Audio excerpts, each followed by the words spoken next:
Hello दोस्तों, स्वागत है आपका अपने परिवार कुंडा एजुकेशन पॉइंट में। मैं धर्मेंद्र कुमार स्वागत करता हूं। दोस्तों, जैसा कि मैंने पहले ही प्रॉमिस किया था कि हम लोग भूगोल में बिल्कुल टॉपिक वाइज प्रैक्टिस करते हुए चलेंगे और यह देखते हुए चलेंगे कि वास्तव में जो हम लोग पढ़ रहे हैं वह परीक्षा के दृष्टिकोण से महत्वपूर्ण है कि नहीं है, और यदि महत्वपूर्ण है तो वहाँ से कैसे कैसे प्रश्न बनते हैं। ठीक है, तो इसी श्रृंखला में हम लोगों ने अभी एक वीडियो पढ़ चुके हैं और उसमें यह देखा था कि वास्तव में भूगोल का एक बेसिक परिचय क्या होता है। ठीक है, आज उसी से रिलेटेड हम लोग देखेंगे कि वास्तव में जो हम लोगों ने पढ़ा था वहाँ से भी प्रश्न पूछे जाते हैं कि नहीं पूछे जाते हैं। तो ध्यान दीजिएगा, वहाँ से भी प्रश्न पूछे जाते हैं। अब बात ये आती है कि वहाँ से कैसे प्रश्न पूछे जाते हैं। तो उसी श्रृंखला में आज हम लोग 10 महत्वपूर्ण प्रश्न लेकर आए हैं, जो कि हैं तो वास्तव में काफ़ी आसान प्रश्न, लेकिन यहाँ से भी प्रश्न पूछे जाते हैं। तो हम लोग शुरुआत कर रहे हैं, तो हम लोग बिल्कुल आसान से लेकर कठिन प्रश्न तक हल करेंगे। ठीक है, तो चलिए बिना देरी किए शुरू करते हैं। यहाँ पर ध्यान दीजिएगा, आपकी स्क्रीन पर प्रश्न आएगा, उसके बाद यहाँ पर हम लोग उसके आंसर कराते हुए चलेंगे। बाकी उसको मैंने पढ़ाया तो है ही। पहला प्रश्न है, भूगोल का जनक किसे कहा जाता है? ऑप्शन ए है हेरोडोटस, ऑप्शन बी है अरस्तु, ऑप्शन सी है इरेटोस्थनीज, ऑप्शन डी है हिकेटिया।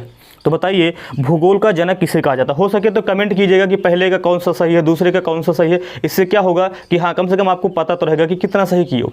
ठीक है, तो बताइए भूगोल का जनक किसे कहा जाता है?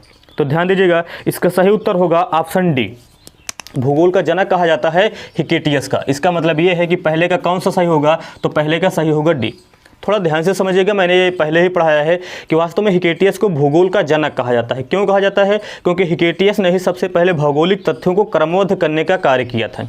लेकिन जियोग्राफी शब्द का सर्वप्रथम प्रयोग किसके द्वारा किया गया था? तो वह किया गया था इरेटोस्थनीज के द्वारा। और इरेटोस्थनीज ने ही सबसे पहले भूगोल को एक नए विषय के रूप में सृजित करने का कार्य किया था। इसलिए इरेटोस्थनीज को कहा जाता है व्यवस्थित भूगोल का जनक। ठीक है, यदि ये कहा जाए व्यवस्थित भूगोल का जनक किसे कहा जाता है, तब हो जाएगा इरेटोस्थनीज। लेकिन अगर हिकेटियस विकल्प में नहीं रहेगा, तब हम लोग इरेटोस्थनीज को भी भूगोल का जनक मान सकते हैं। लेकिन यहाँ पर हिकेटियस भी है, इरेटोस्थनीज भी है, तो यहाँ पर हिकेटियस को भूगोल का जनक मानेंगे और इरेटोस्थनीज को व्यवस्थित भूगोल का जनक मानेंगे। ठीक है, तो पहले का उत्तर हो गया है डी। चलिए अब दूसरा देखते हैं। दूसरा प्रश्न है, भूगोल को एक अलग अध्ययन शास्त्र के रूप में स्थापित करने का श्रेय किस विद्वान को जाता है? ऑप्शन ए है इरेटोस्थनीज, ऑप्शन बी है हिकेटियस, ऑप्शन सी है हेरोडोटस, ऑप्शन डी है कापरनिकस। तो अभी मैंने बताया कि जियोग्राफी शब्द का सर्वप्रथम प्रयोग किसके द्वारा किया जाता है? इरेटोस्थनीज के द्वारा। और इरेटोस्थनीज ने ही सबसे पहले भूगोल को एक नए विषय के रूप में या एक नए शास्त्र के रूप में सृजित करने का कार्य किया था। तो इसका मतलब यह है कि दूसरे का कौन सा सही हो जाएगा? तो दूसरे का हो जाएगा ऑप्शन ए इरेटोस्थनीज। ठीक है, भूगोल के एक नए विषय के रूप में किसने सृजित किया? तो इरेटोस्थनीज ने किया था। ठीक है, इसका मतलब यह है कि दूसरे का कौन सा सही हो जाएगा? तो दूसरे का सही हो जाएगा ऑप्शन ए। चलिए तीसरा प्रश्न है, भूगोल के लिए जियोग्राफी शब्द का प्रयोग सर्वप्रथम किसने किया था? ऑप्शन ए है हिकेटियस, ऑप्शन बी है हेरोडोटस, ऑप्शन सी है इरेटोस्थनीज, ऑप्शन डी है हिप्पारकस। तो बताइए, जियोग्राफी शब्द का सर्वप्रथम प्रयोग किसने किया था? तो अभी मैंने बताया कि जियोग्राफी शब्द का सर्वप्रथम प्रयोग जो किया जाता है वह इरेटोस्थनीज के द्वारा किया जाता है। इसका मतलब ये है, तीसरे प्रश्न का सही उत्तर क्या हो जाएगा? तो तीसरे प्रश्न का सही उत्तर हो जाएगा ऑप्शन सी। तीसरे प्रश्न का सही उत्तर क्या हो जाएगा? तीसरे प्रश्न का सही उत्तर हो जाएगा ऑप्शन सी। चलिए चौथा प्रश्न है। चौथा प्रश्न है, जनसंख्या के दृष्टिकोण से विश्व का सबसे बड़ा महाद्वीप कौन सा है? ऑप्शन ए है एशिया, ऑप्शन बी है अफ्रीका, ऑप्शन सी है उत्तरी अमेरिका, ऑप्शन डी है ऑस्ट्रेलिया। ध्यान दीजिएगा, जनसंख्या और क्षेत्रफल के दृष्टिकोण से विश्व का सबसे बड़ा महाद्वीप जो है वह एशिया महाद्वीप है। लेकिन यदि ये पूछा जाए किस महाद्वीप में सबसे अधिक देश हैं, तो सबसे अधिक देश जो है वह अफ्रीका महाद्वीप में है। और कितने देश हैं? तो उसमें 54 देश हैं। ठीक है, इसका मतलब ये है, जनसंख्या के दृष्टिकोण से विश्व का सबसे बड़ा देश कौन सा हो जाएगा? तो ये एशिया हो जाएगा, चाहे जनसंख्या हो चाहे क्षेत्रफल हो। लेकिन देश की बात करें तो अफ्रीका। इसका मतलब चौथे का कौन सा सही हो जाएगा? चौथे का उत्तर हो जाएगा ऑप्शन ए। ठीक है, चलिए पांचवा प्रश्न देखते हैं। पांचवा प्रश्न है, भविष्य का महाद्वीप किसे कहा जाता है? पांचवा प्रश्न है, भविष्य का महाद्वीप किसे कहा जाता है? ऑप्शन ए है अंटार्कटिका, ऑप्शन बी है ऑस्ट्रेलिया, ऑप्शन सी है जीलैंडिया, ऑप्शन डी है उत्तरी अमेरिका। तो बताइए भविष्य का महाद्वीप किसे कहा जाता है? ध्यान दीजिएगा, ये ऑस्ट्रेलिया महाद्वीप जहाँ पर है, यहीं के बगल में एक देश है न्यूजीलैंड, और न्यूजीलैंड और उसके आसपास के क्षेत्रों को ही जीलैंडिया महाद्वीप कहा जाता है। और ये कहा जाता है यदि भविष्य में किसी को महाद्वीप का दर्जा दिया जाएगा तो इस जीलैंडिया महाद्वीप को ही भविष्य में महाद्वीप का दर्जा दिया जाएगा। इसलिए जीलैंडिया महाद्वीप को 8वां महाद्वीप या भविष्य का महाद्वीप कहा जाता है। इसकी लोकेशन कहाँ पर है? तो ये ऑस्ट्रेलिया महाद्वीप के बगल में है। ठीक है, इसका मतलब यह है कि भविष्य का महाद्वीप किसे कहा जाएगा, तो इसका सही उत्तर हो जाएगा ऑप्शन सी, जीलैंडिया को 8वां महाद्वीप या भी भविष्य का महाद्वीप कहा जाता है। तो 5वें का कौन सा सही हो जाएगा, 5वें का सही हो जाएगा ऑप्शन सी। ठीक है, चलिए अब हम लोग आगे देखते हैं। छठा प्रश्न है, श्वेत महाद्वीप किसे कहा जाता है, श्वेत या व्हाइट कॉन्टिनेंट किसे कहा जाता है। ऑप्शन ए है जीलैंडिया महाद्वीप को, ऑप्शन बी है ऑस्ट्रेलिया महाद्वीप को, ऑप्शन सी है अफ्रीका महाद्वीप को, ऑप्शन डी है अंटार्कटिका महाद्वीप को। तो बताइए श्वेत महाद्वीप किसे कहा जाता है। तो ध्यान दीजिएगा, अंटार्कटिका महाद्वीप को श्वेत महाद्वीप कहा जाता है। क्यों, क्योंकि यहाँ पर साल के 12 महीने बर्फ जमाव की स्थिति पाई जाती है। ये पूरा का पूरा महाद्वीप जो है पूरा का पूरा बर्फ से ढका होता है और यहाँ पर कोई नियमित आबादी नहीं पाई जाती है। ठीक है, विश्व की सबसे बड़ी ग्लेशियर जो बियर्ड मोर है वह भी अंटार्कटिका महाद्वीप पर ही है, इसलिए अंटार्कटिका महाद्वीप को श्वेत महाद्वीप कहा जाता है। ठीक है, यहाँ से एक फैक्ट और मैं बताता हूँ, क्योंकि यहाँ पर नियमित आबादी नहीं पाई जाती है और यहाँ पर पूरा का पूरा बर्फ ही पाया जाता है, इसलिए वैज्ञानिकों का यह मानना है कि इतना बड़ा बर्फ का क्षेत्र जो है विश्व की जलवायु को अवश्य प्रभावित करता होगा। अलग अलग देश के वैज्ञानिकों को द्वारा यहाँ पर शोध केंद्र स्थापित किए गए हैं, इसलिए अंटार्कटिका महाद्वीप को विज्ञान के लिए समर्पित महाद्वीप भी कहा जाता है। ठीक है, चलिए अब हम लोग 7वां प्रश्न देखते हैं।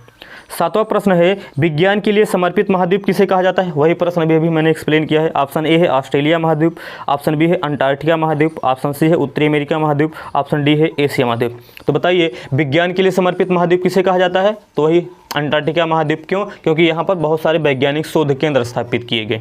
ठीक है, इसका मतलब ये है कि 7वें का कौन सा सही हो जाएगा, तो 7वें का सही हो जाएगा ऑप्शन बी। एक मिनट, छठे का भी कर देते हैं। छठे का कौन सा सही हो जाएगा, तो छठे का हो जाएगा डी, अंटार्कटिका महाद्वीप।